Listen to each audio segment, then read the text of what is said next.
लेकिन आपदा मित्र योजना से युवा बेरोजगार होते रहे हैं। मैं बेरोजगार क्यों कह रहा हूँ? क्योंकि इसलिए कह रहा हूँ क्योंकि जब 12 दिन की ट्रेनिंग किसी युवा को दी जाती है, उस इसी उद्देश्य से युवा जाता है कि उसे कुछ ना कुछ मानदेय दिया जाएगा, लेकिन उसे अब तक बेरोजगार की तरह यूज किया जा रहा है। वह सावन में हुआ या अन्य किसी कार्य में आपदा मित्र लगते हैं, लेकिन उसे मानदेय नहीं मिलता है। क्या वास्तव में अगर मानदेय नहीं मिलेगा तो आपदा मित्र अपने परिवार का पालन पोषण कैसे कर सकता है? और 90% ऐसे आपदा मित्र हैं जो कि गरीब परिवार से आते हैं। उनके पास खाने के लिए, गुजारा करने के लिए बाहर जाना पड़ता है। वह फिर आपदा मित्र किस उद्देश्य से समाज सेवा कर सकता है? क्योंकि वह जब अपने परिवार की सेवा नहीं कर सकता तो वह समाज सेवा कैसे कर सकता है? और वह 90% गरीब परिवार के आपदा मित्र इस समय अन्य शहरों में रोजगार कर रहे हैं, लेकिन सरकार इस आपदा मित्र योजना को वाहवाही लूट रही है। लेकिन मेरे मानना है कि आपदा मित्र योजना ये फ्लॉप हो गई है, क्योंकि जब तक आप किसी युवा को मानदेय नहीं देंगे वह आपके लिए कार्य नहीं कर सकता है, क्योंकि उसका परिवार भी है। और जब कोई युवा लगातार कैसे समाज सेवा कर सकता है?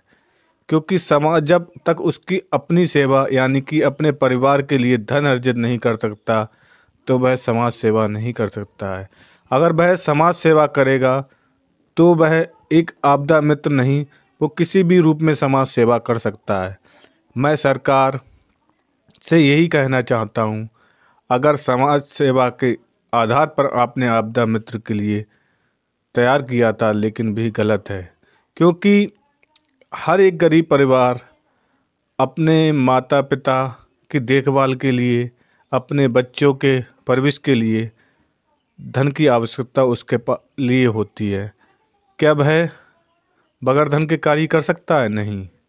अगर बगैर धन के कार्य कर सकते हो तो मोदी जी से और योगी जी से मैं यही कहना चाहता हूँ कि आप अपने सांसदों का वेतन ना दें, उन्हें भी समाज सेवा के तौर पर एक उन्हें पद मिला हुआ है MP और MLA का, तो उसे रोजगार के तौर पर उन्हें वेतन ना, बेरोजगार के तौर पर उन्हें वेतन ना दें।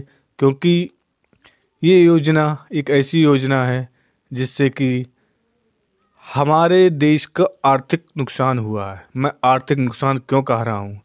क्योंकि प्रत्येक आपदा मित्र पर 30,000 रुपये लगभग खर्च हो चुका है।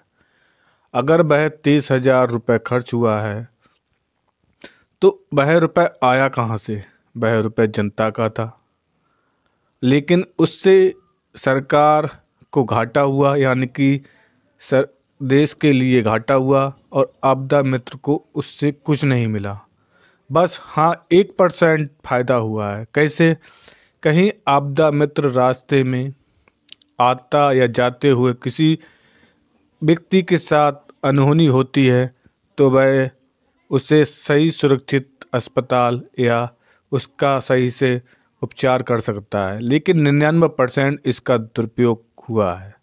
मैं दुरुपयोग इसीलिए कह रहा हूँ क्योंकि जब तक इस योजना में आपदा मित्र को लिए सही से ट्रेनिंग दी जाए और इन्हें एक मानदेय दिया जाए जिससे कि इनका पालन पोषण हो सके, आपदा मित्र योजना तभी सफल हो पाएगी। नहीं तो ये योजना फ्लॉप है। हमारे प्रदेश के मुख्यमंत्री योगी आदित्यनाथ और अन्य प्रदेश के मुख्यमंत्रियों से कहना चाहता हूँ, अगर राज्य सरकार इस पर मानदेय की विचार करे तो विचार करना चाहिए। नहीं तो इस योजना में सभी लोग अपने अपने काम में लगे हुए हैं और मैं दावे के साथ कह सकता हूँ कि कोई भी आपदा मित्र तब तक समाज सेवा नहीं कर सकता जब तक उसके परिवार का पालन पोषण नहीं हो सकता। इसलिए मैं गृह मंत्री अमित शाह से भी कहना चाहता हूँ, अगर समाज सेवा करानी है तो अब के बेटे की आय 5 साल में 5 गुनी क्यों हो गई और कम होनी चाहिए, क्योंकि समाज सेवा से कुछ ना कुछ समय बर्बाद होता है और कुछ ना कुछ धन भी कम होता है। क्योंकि समाज सेवा एक ऐसी योजना है जो कि वास्तव में कार्य तो अच्छा है, लेकिन जब तक उसके परिवार का पालन पोषण नहीं हो सकता वह समाज सेवा नहीं कर सकता, ये मैं दावे के साथ कह सकता हूँ।